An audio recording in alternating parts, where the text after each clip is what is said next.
on. Son, All right, there you go, Ron. What's going I, on? You can leave the shades on, hey, man. hey, No, leave the I shades apologize. on. I had to run to a meeting real quick, so I I figured apologize. it was. I figured it was something happened. I said something must have happened real Yeah. quick. I know you're bitching. How So, you so guys doing? Ron, I'm doing good. Let's get to the introductions. Ron Butler, Agency One Sports, not just agent, CEO of Agency One Sports Group. You know, I have to give you a rank. You know, I was going to do it, Ron. Stop it. Hey, I appreciate it, man. You something else, man. Yeah, I mean, I just like to live life and have fun. And Allison is the same Absolutely. way. She reps USA Today, Steelers Wire, um, and you know, I know she had some questions about contracts and stuff to ask you. I kind of already laid the groundwork rules for everybody to not ask you about Lavante's new contract that's coming up. But I we can, like I appreciate said, that. we can talk about we can talk about the previous one and how in tuned you are with other agents and teams and stuff like that. Because Allison had some real concerns with Steelers extending Hayward on the defensive line that I couldn't answer for her earlier this year. If you want to give her some insight on that. Okay. Okay. So you want to start off with that, or you want to start off with the Steelers situation, or you want to start with Levante? How'd you guys? Let's go ahead and start with Levante because that's what everybody wants to hear. Who's Yeah. watching Okay. this? Okay. Well, like Blake said, I'm Ron Butler. I've been Levante's agent for the last 9 years. I've worked with him very closely in terms of getting contracts and dealing with the teams and going through the draft process. I've been there since day one. Um, obviously, when you're going through negotiations, there's a bit of a middle ground that you're trying to find. And if you're able to find that middle ground, then obviously you'll be able to get a deal done.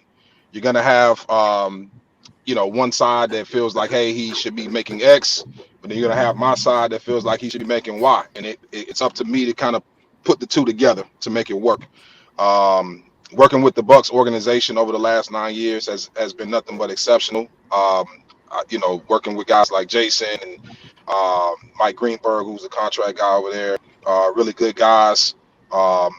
It comes down to how do you make a deal work. So if you go back to his original extension, the one that he's currently under, it was really about trying to find that number that we were looking for, and obviously, they had their floor and they also had their ceiling in terms of how far they were willing to go. But it was about me as an agent. It was about Levante as a client and as a player. Just looking at his past history in terms of what he had done up until year three of his career, and then looking at it from a business standpoint, saying, okay, well, how do I get my client to $10 million a year, or or more? So it was really about showing the team why he deserved that number. So really, talking to different agents, and I believe at the time the top three guys were Luke Kuechly, Levante, and Bobby Wagner. They all got drafted in the same year. Obviously, Luke was a first round pick. Levante and Bobby were both second round picks. So you go into that negotiation thinking, hey, this is what our number is.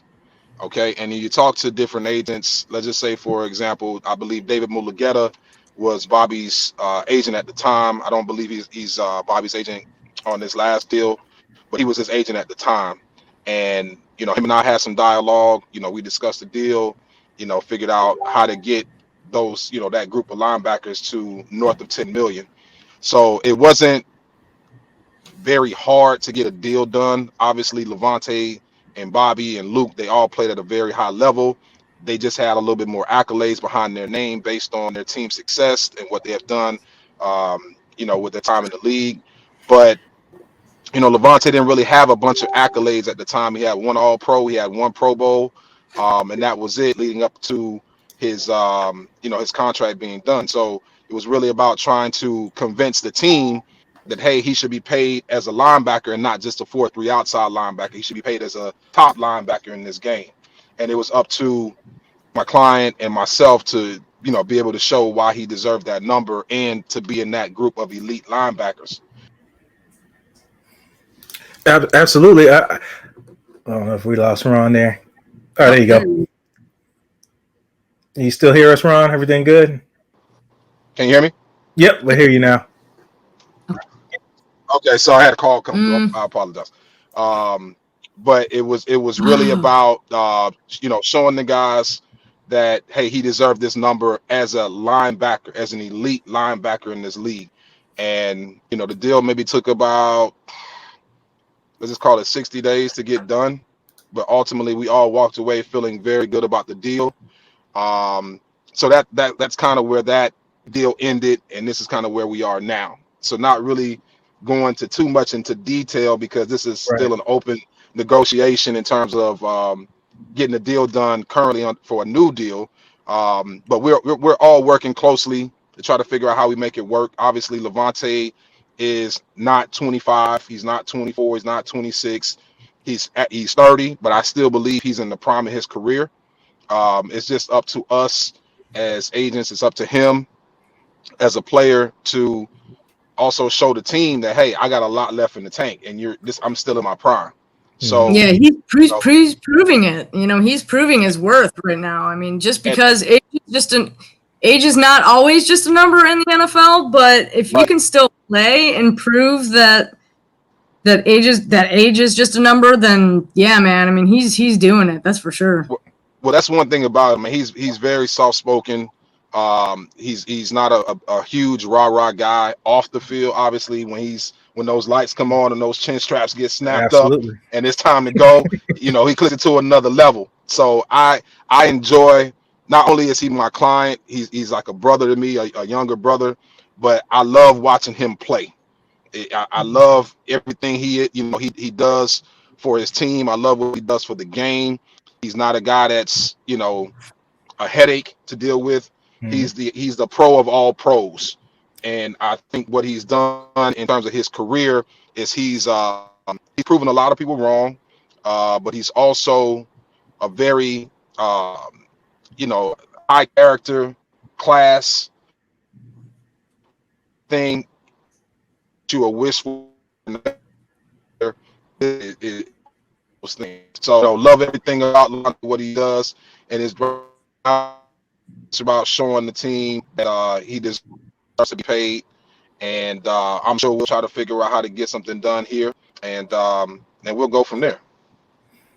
So to kill all the huge questions, to kill all the huge questions for Bucs fans. So are you confirming that you guys are actually working out a deal? Well, you just want to disclose what's going on exactly, right? Oh yeah, we're definitely working towards that. Right. Levante is definitely working towards that. As you can tell with his play, he lets his play do the talking. Absolutely. But we're those guys, between Jason and Mike and Coach Arians and everybody within that organization, they love Levante. They want him to be here, we want him to be there, and it's really about just figuring out how to get something done. And once we get it done, our goal is to be able to retire as a Buccaneer. And I would love to see that. Since Derek Brooks I grew up watching Derek Brooks. He was my favorite player. Levante has moved into that role now since he's coming around those great years. Around when Derek Brooks was in his older years and playing great, just like Levante is, and staying healthy. I think only 1 year he sustained a real injury, but otherwise than that, as far as nicks and bruises or what everybody gets all year long, he's stayed healthy, and his best ability has been his availability among his plays and his turnovers. Henceforth, he lets his game do the talking, man. Mm-hmm.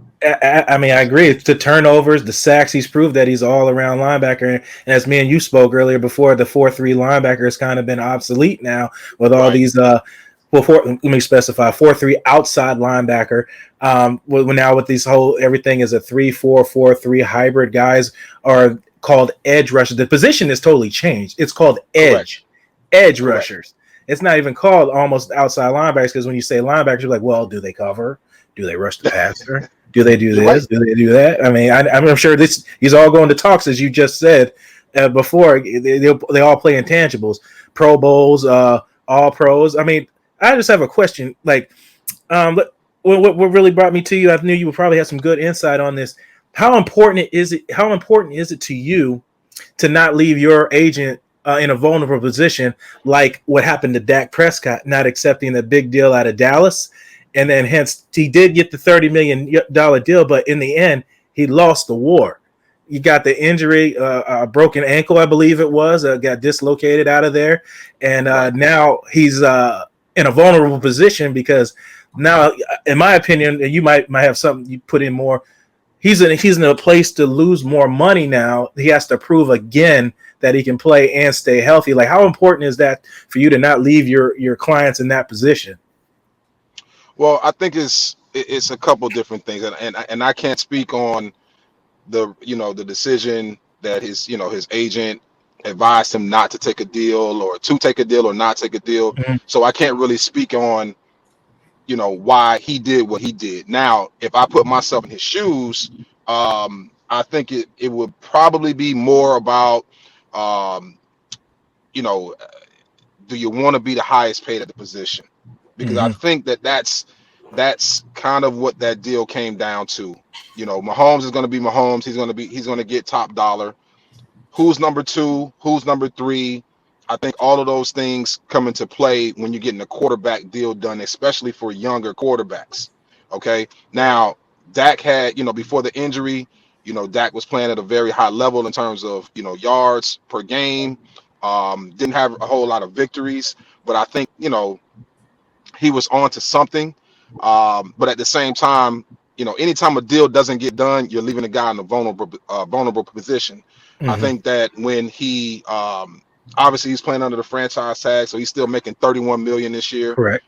So he's not let's just say hurting, on a 1-year deal. Right. Potentially he'll be able to get back. I think Dallas would do the right thing by him.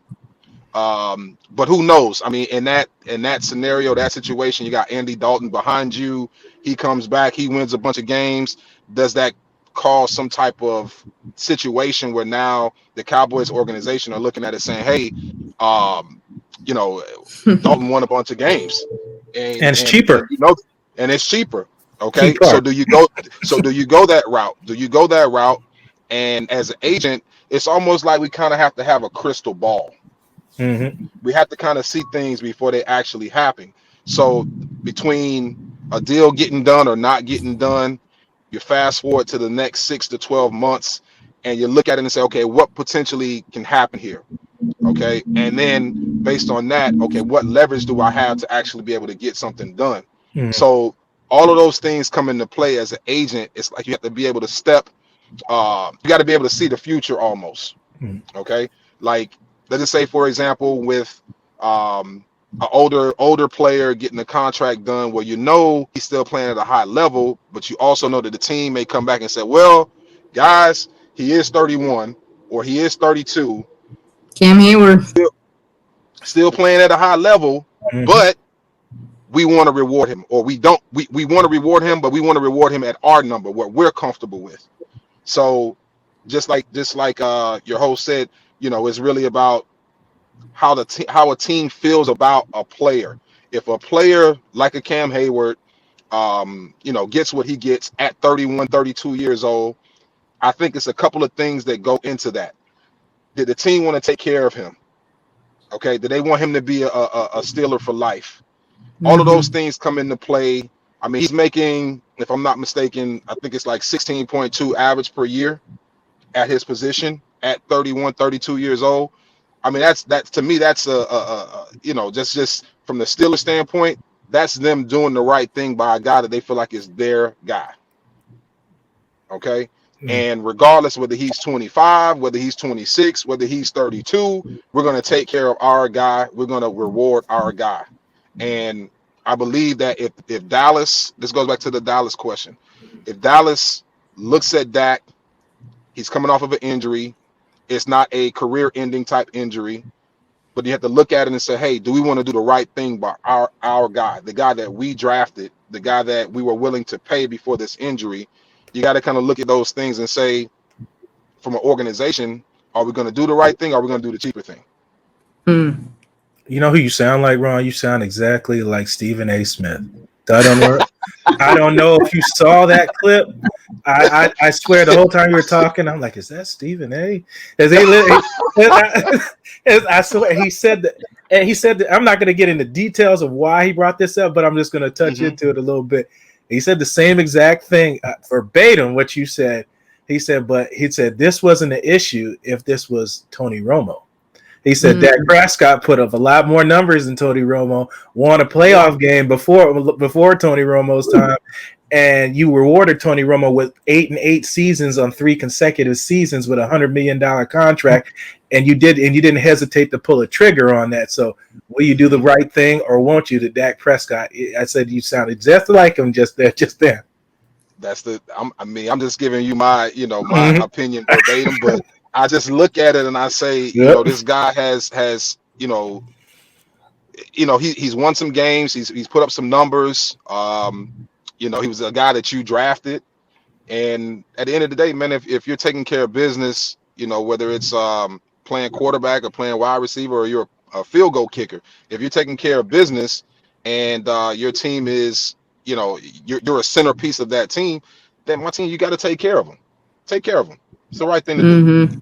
Let's jump in, Alice, if you have any questions. As I got I can ask Ron questions for days. We can keep going all day. Yeah, I have. In your opinion, and what you experience or what you can talk about, how many teams are there that really are all about keeping their guys versus finding the next best thing? In your opinion, I mean, that's a good question, man, because this business is like musical chairs. So you can have a coach that loves a player, drafts a player, but he may be on the hot seat. Okay, if he's on the hot seat and he gets fired after that next season after he drafts that player, guess what? You got a whole new regime coming in. Okay, but guess what? That regime didn't draft you. That head coach didn't draft you. Okay, you can have a GM that, like I said, same thing as the coach. They drafted you. Okay, but guess what? You guys go 0-5 the first 5 games of the season. The head coach gets fired and the GM gets fired.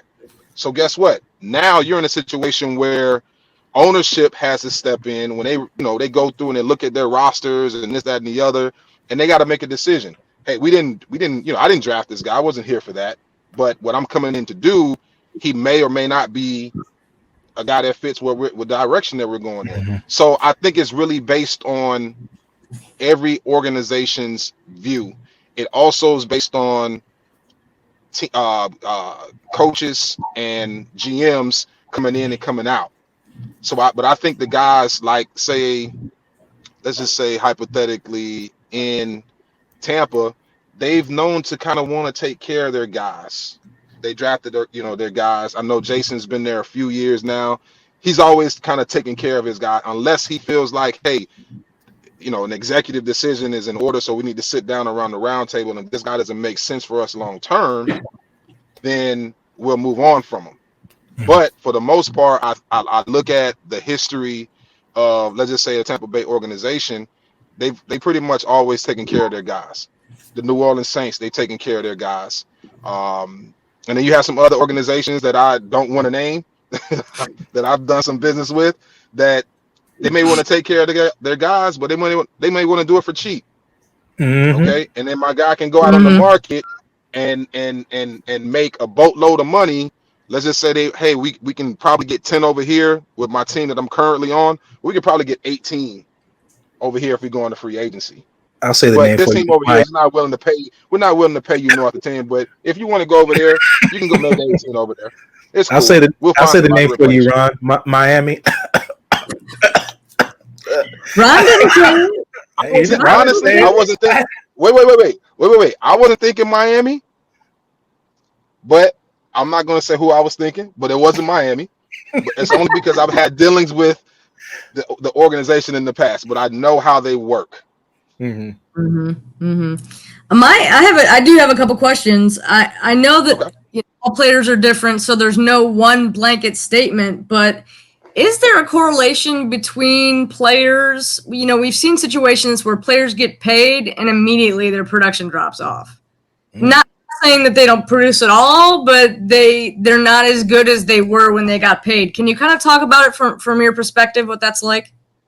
Well, I think that there might be a little bit of a misconception there.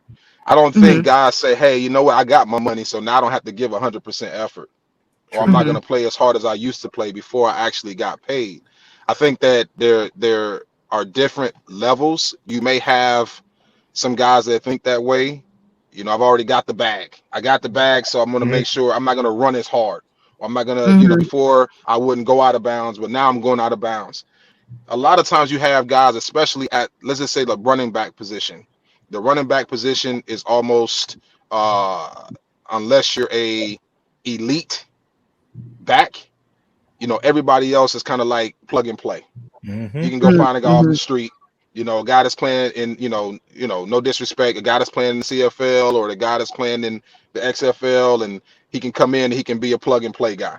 Now, the Mm-hmm. elite guys, they have a level of, let's just say, uh, expectations every year that we expect as fans and as owner organizations. We expect to see them perform at this high level every year. A lot of those guys are making 15 million plus, 14 million plus, but then you start to really watch them, where before, hey, I get to the outside, instead of me running out of bounds, I'm gonna lower my shoulder and run this guy over. Okay. Right.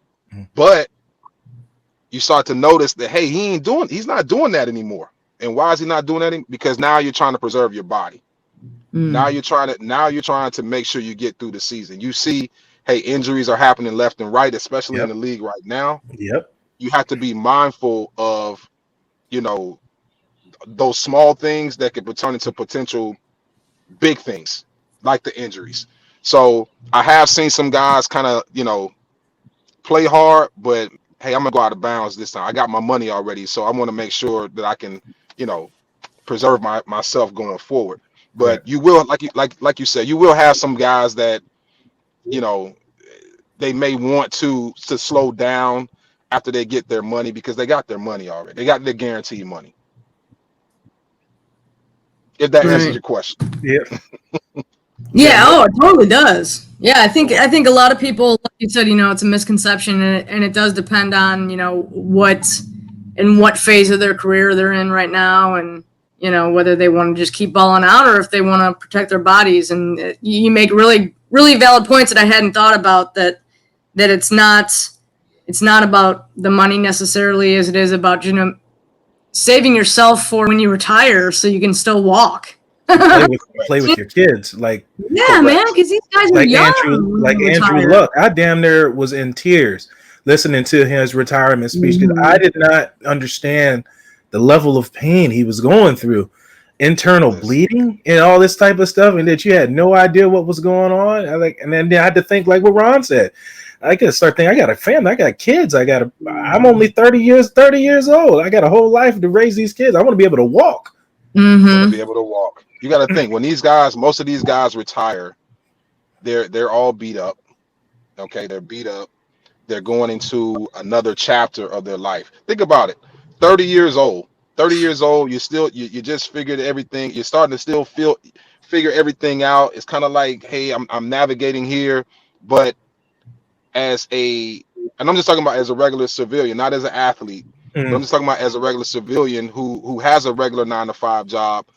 You're still, this is that chapter where now you kind of see the light at the end of the tunnel at 30 years old. Mhm.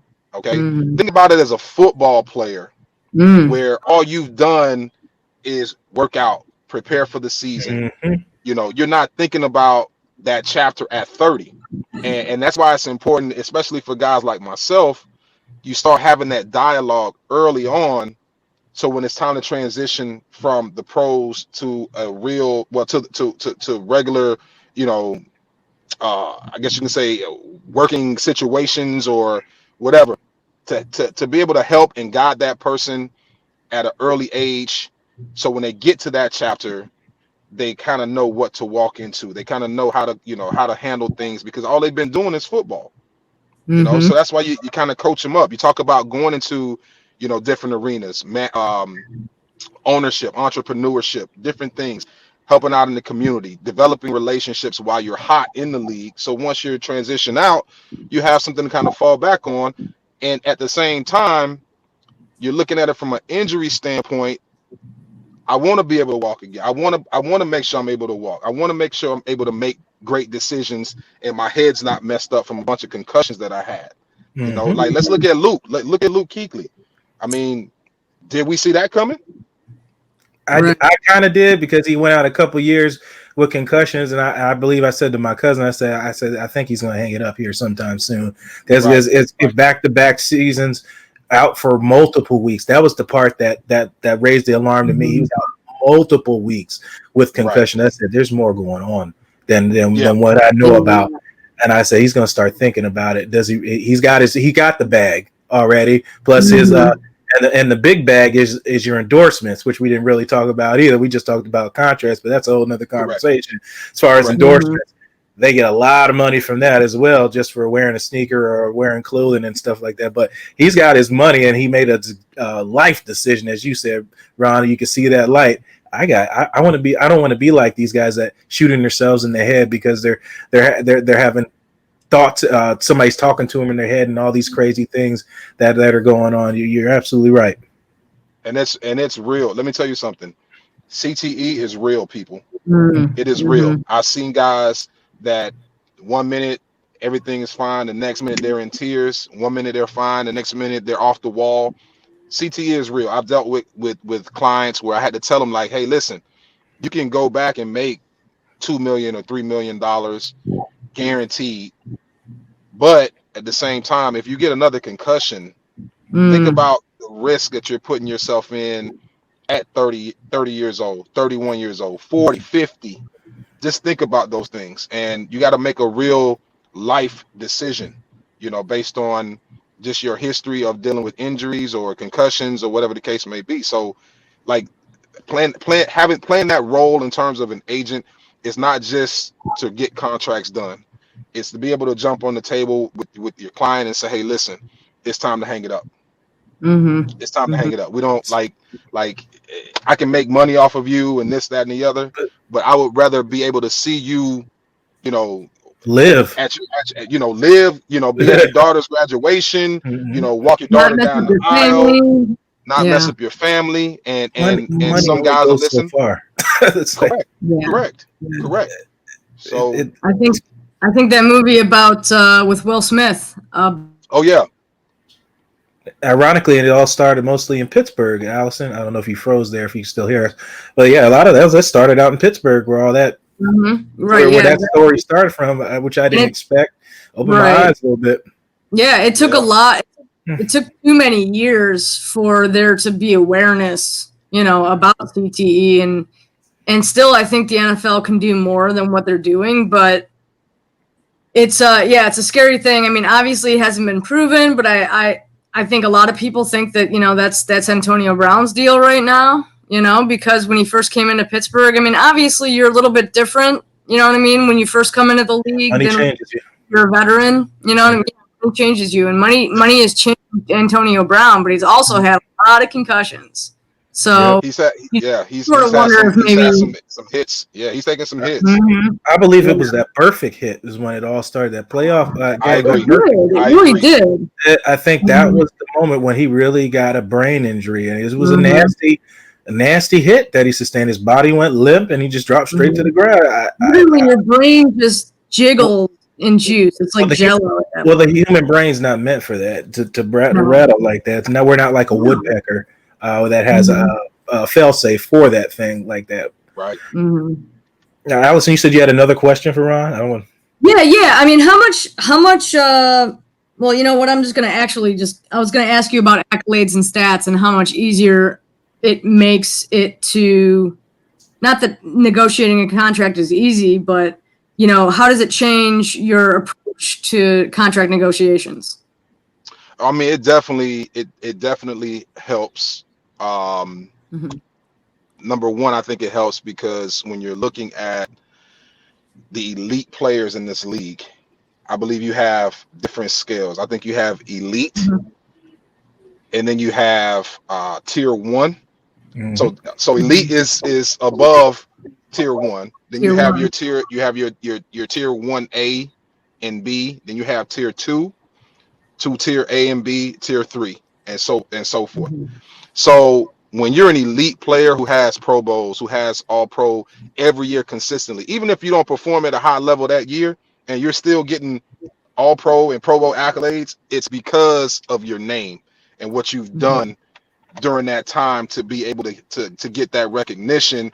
Where even if you don't have a great season, you can still make the Pro Bowl. Like let's take a who was it last year when we looked at their numbers, and I was baffled because they didn't even play a whole season and they still made the Pro Bowl, and they were like second team All Pro.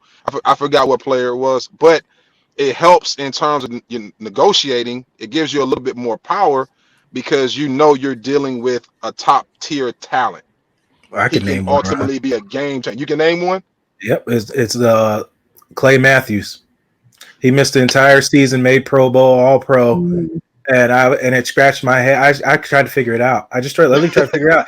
I said, so all these years I brag about, people making Pro Bowls. I said, does that even really matter now? Do they count? Because he didn't play a snap the entire season, and he made Pro Bowl. And the reason why I paid attention to it, if you know me, I look at stuff like that, because Levante David didn't make it. Correct. And Clay Matthew made Pro Bowl, so Yep. Correct. he lost a spot to a guy who didn't play it down. And which comes to Allison's question to you: how much does that play in the contrast situation that Levante David lost a spot in a Pro Bowl to a guy that never played? Zero stats. I mean, listen. It's crazy, but ultimately, like this, it happens. It's a popularity contest. It becomes a popularity contest, and then when it's time to go in and actually do a deal, well, this guy's making. Let's just say this guy's making 17 million or 16 million a year, okay, and I'm making 8, but production wise, it's still the same, and scheme fit. It may be a little bit different, but ultimately he's making that number because of the name recognition.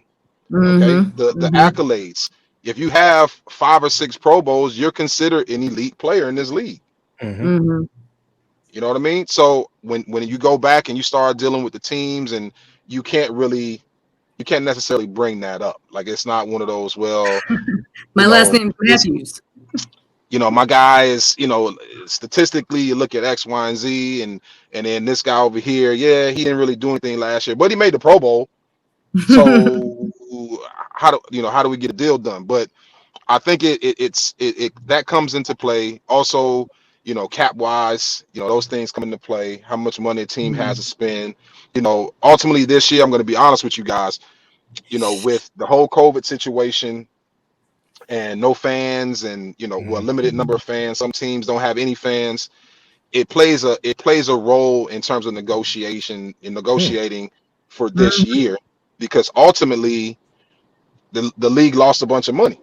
Correct. So if your cap number is supposed to be, I think that next year was projected at like 210 to 215 salary cap. It drops, right? Now they're saying now it's dropping tremendously because of the COVID situation. Obviously, we had the TV deals that came into play and all of those things, but I guess you can say their floor right now for next year is about 175 million in terms of cap, where it was supposed to be 215. And that's that's a massive reduction. That's a massive reduction. So what you're going to see happening next year, guys, and be prepared for this, you're going to see a lot of players that are making money either get traded or being asked to take a pay cut. And we've been having this conversation. Yeah, we've been having this conversation all summer, because it affects negotiating when you go in to ask for this huge signing bonus, or you're asking for this amount in terms of guarantees or average per year. Those things are going to play a factor into, hey, who we're willing to pay, and you're definitely going to see it. It's coming. So in negotiations, like if you take a pay cut, do they try to in some way in the contract deal, or way you guys negotiate, hey, when it goes back up, we're willing to bump you back up in some guaranteed money or stuff like that? Like, I know that's probably a long stretch in the dark, but it's very long stretch. I think that when you're asking to take a pay cut, it's more of a, do you restructure? You restructure. Maybe we give you a little bit more in the signing bonus or whatever the case may be. But for those guys that don't have guaranteed money left on the contracts, and you're gonna see a lot of those guys like on the street. I'm not gonna say on the street, but not with those same clubs. Right. It's free agents. Let's just say that. This better word. Correct. Free agents. Correct. Yeah. Correct. Yeah.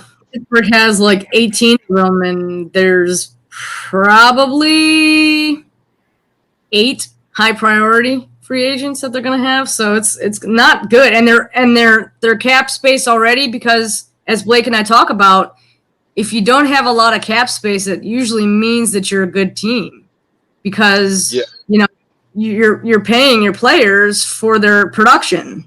So if you don't have any left, it's because you have productive players.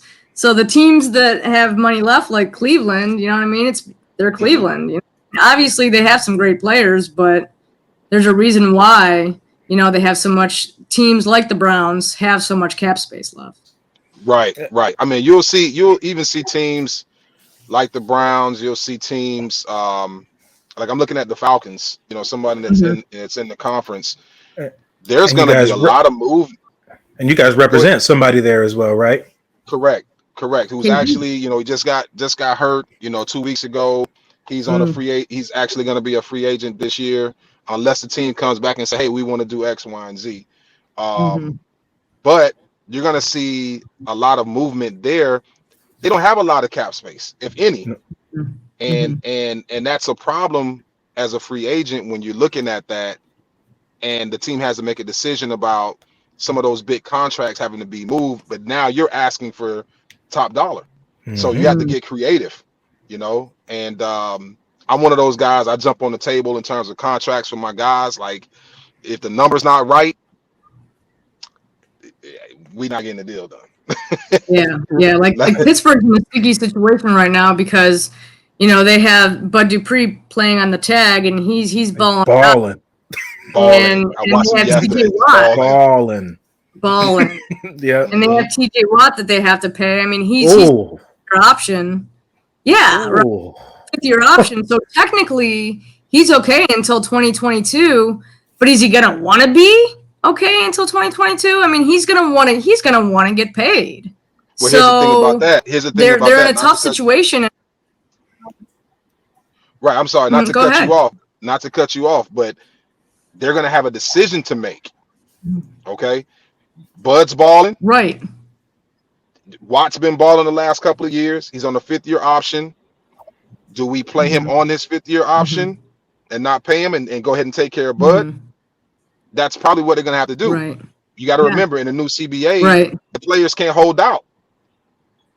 They can't hold out. So there's going to be a big fuss about the whole thing. But ultimately, these clubs are going to have tough decisions to make if they don't really have the cap space to be able to take care of those guys. It's going to be some tough decisions.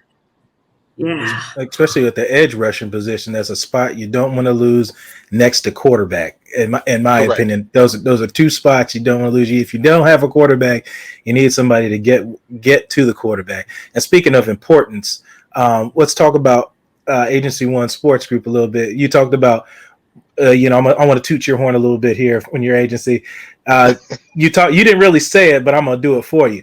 I said, okay, I'm gonna do it for you because that's the guy I am. I appreciate that.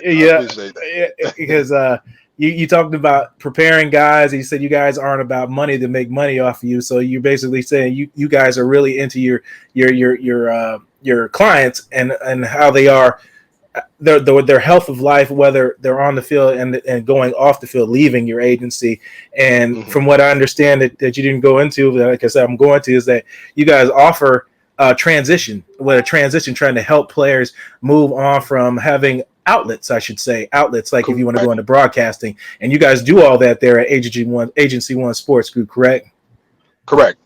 So you see a lot of these guys, especially, the guys who, they may have a year or 2 left, and you want to really find out what it is that they're interested in.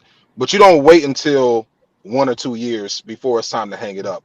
you got to really start that process in the beginning. So as an agent, when I go in and I sit down with your son, and I ask him about, obviously his football career and what he's been doing, and what he has to look forward to transitioning from college to the pros. You also have to talk about, well, what else do you like to do off the field? Some of them will tell you like, hey, I want to go into, they may say, hey, I like video games. Well, I say, well, listen, I'm not necessarily talking about what do you like to do in your leisure time, but in terms of if you weren't playing sports, what else would you do? And some of them can't answer the question, but then you have a few of them that can definitely answer the question. So, for example, you have guys that want to get into coaching. Well, we have a coaches division. We represent 35 NCAA coaches. Okay, Didn't and know we that. have a couple head coaches. We have a couple position coaches. We're actually getting into management and front office people, bringing them under our umbrella as well.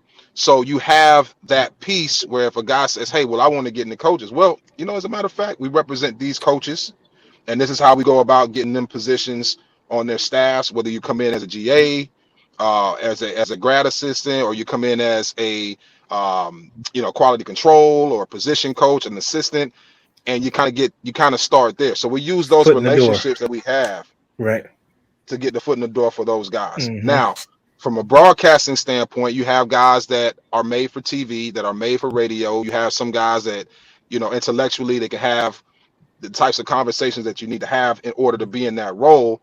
But then you also have guys that don't have that. Correct. So for the guys that do have it, the PA offers these boot camps that go on during the off season. And it's really about tapping into those programs where guys can actually take internships and go through those boot camps to find out if they're really made for TV.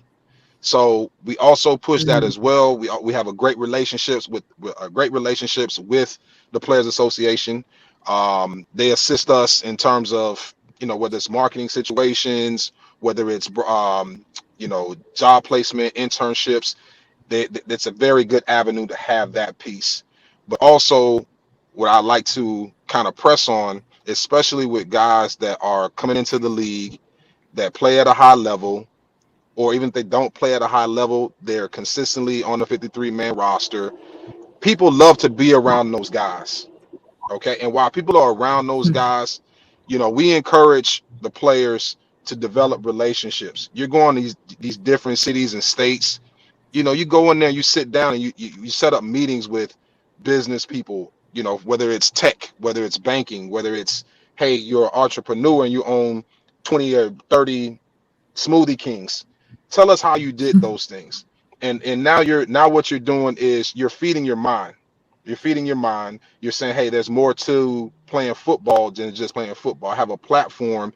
People like to talk to me because I'm an athlete and they like to be around me, but I want to learn about your business and how you got to where you were.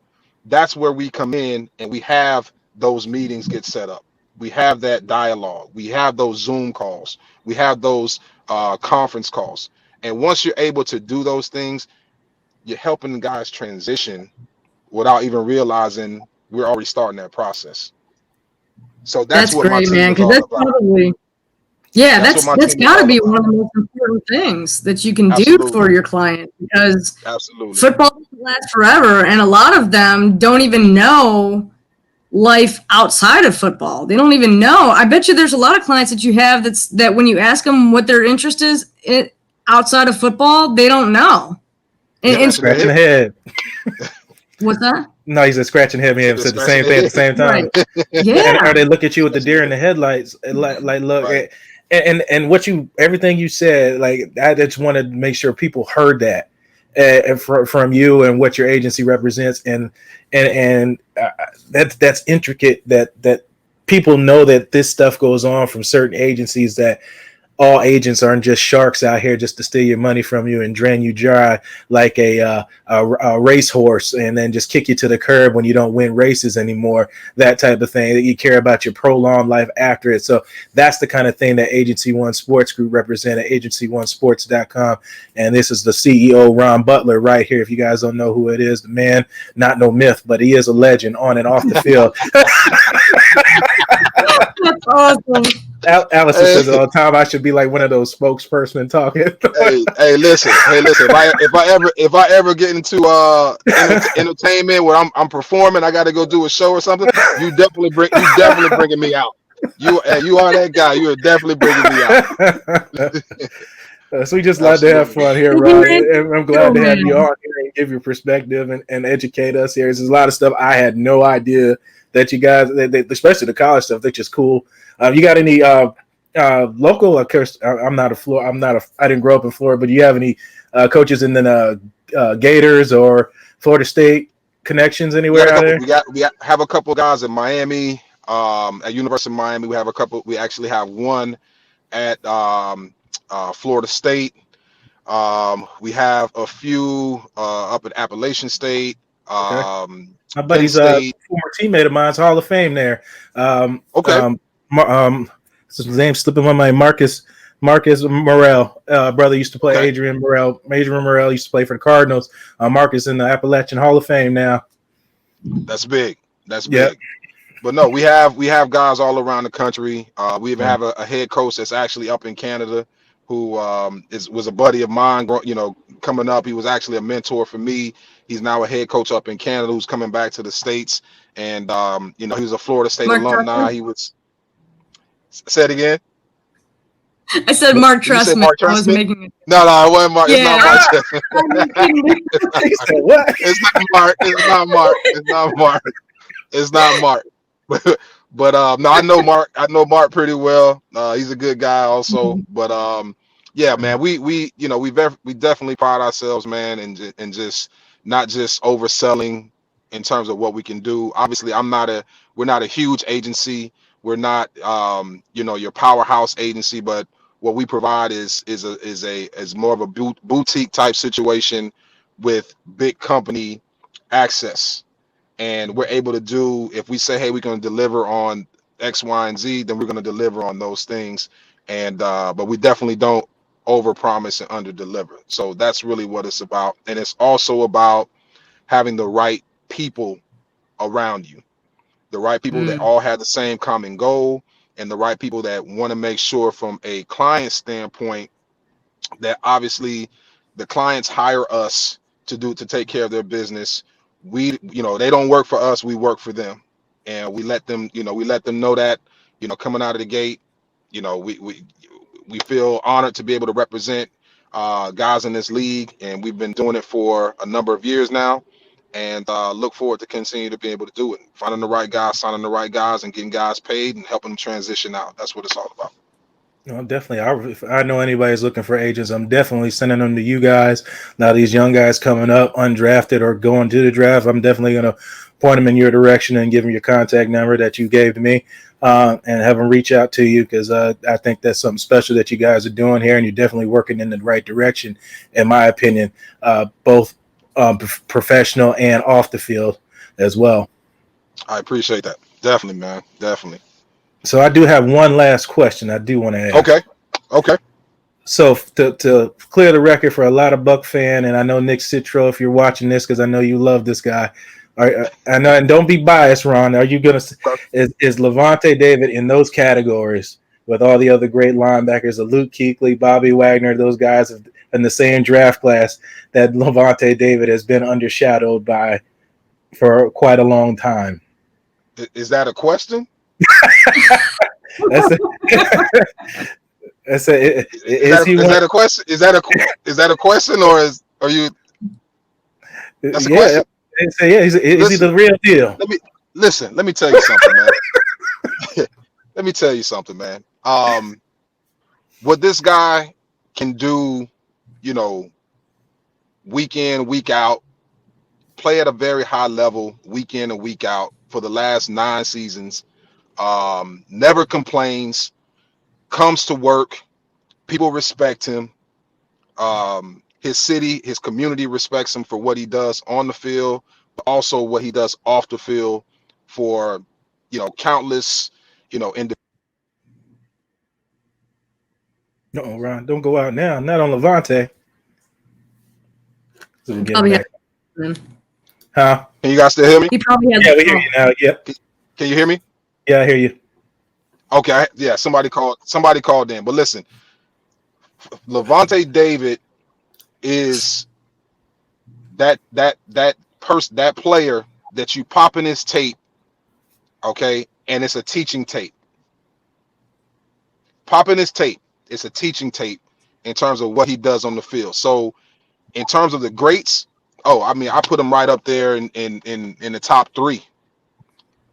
That's just me as a football player. That's me as a football coach. That's me as an agent. That's me as a fan. Um, you know, I love Bobby Wagner's game. I'm a fan of Bobby. Luke was, great player. He's retired, obviously, but Levante, what he's been able to do, the first 9 years of his career, is phenomenal. Phenomenal. I represent some other linebackers in the league, but Levante David is the guy that people are going to send you DMs and they're going to send text messages and say, hey, man, your guy he is amazing. So, I mean, I think that kind of answers, he kind of lets his play do the talking. And he's a class act on top of that, on and off the field. He's a Class very humble guy. As I said when we talked to Ron earlier, when I talked to Levante, I had a brief conversation, him and Lovie Smith both. And I know Levante loved Lovie Smith and was very upset when he was cut from this team. He voiced his opinion on Twitter. I won't go back into that. It was about changing coaches and all that mess. But yeah, I'm sure you've heard it. I remember exactly what he said, but he's a class act. And I just told him there's people out here that understand that you're getting snubbed in these Pro Bowls because of the way the position is changing in there. And he just basically thanked me and showed a gradual appreciation for somebody that's understanding what's going on and not just looking at you as a stat on a sheet. Correct. I mean, that's just who he is as a man. What he does in terms of the community with the big brothers, big sisters. He's a national ambassador for that organization. He has been for the last, I want to say, 6 years. He continues to do community outreach. And these aren't things that he's being asked to do. These are things that he wants to do. And yep. I know once he finishes playing, he'll continue doing those things because those are things that move him. And that's the one thing I will say from the beginning of me developing a relationship with him. He's always stressed, I want to work with the kids. I want to work with the kids. And I love it. I love it, man. I enjoy him as a human being. I enjoy him, as a player. I'm a fan. And at the same time, I'm his go-to guy in terms of when it's time to get things done. So, I'm honored and blessed to be in the position that I'm in. And we're blessed to have you on here and you teaching us some ins and outs of being an agent and things, the way that these players think. You talk to us. We got a lot of good information today, everybody, that about CTE and your engagement with agents. This has been a teach. You talked about a teaching clinic. You just gave us a good teaching clinic on agents and way the players think and GMs and taking care of tier 1 to tier 3 players and how all that works. We went through a whole lot today. If you send Levante our way, we'd love to talk to him as well. We love Levante here. We'd love to hear from him as well because I know he's a busy man going on now. Got a season to win. Got a season to win and a contract to get extended, and we'll let you handle that. Super Bowl in Tampa Bay. I'm telling you. I'm telling you right now, Buck Steelers. That would be nice. First team to play in their home stadium in the Super Bowl. Mm-hmm. But Ron, we'll get you out of here. I appreciate you taking time out of your schedule to come talk to everybody, especially me and Allison. Hope we kept you entertained as well with a few laughs. Before we get out of here, I always like to give people when they come on here and give 110%. We talk about money. I got to give you because you were definitely money today. So I got to give you a couple Blake dollars right there. Rain it on you a little bit there, yes, Ron. Sir. So I appreciate it. I'll take those. I'll take those. I'll take those, man. Thank you so much, Ron. Hey, I appreciate you guys having me. No, anytime, and you're always welcome. Got a little delay, but I appreciate you guys having me on. No problem. Take it easy.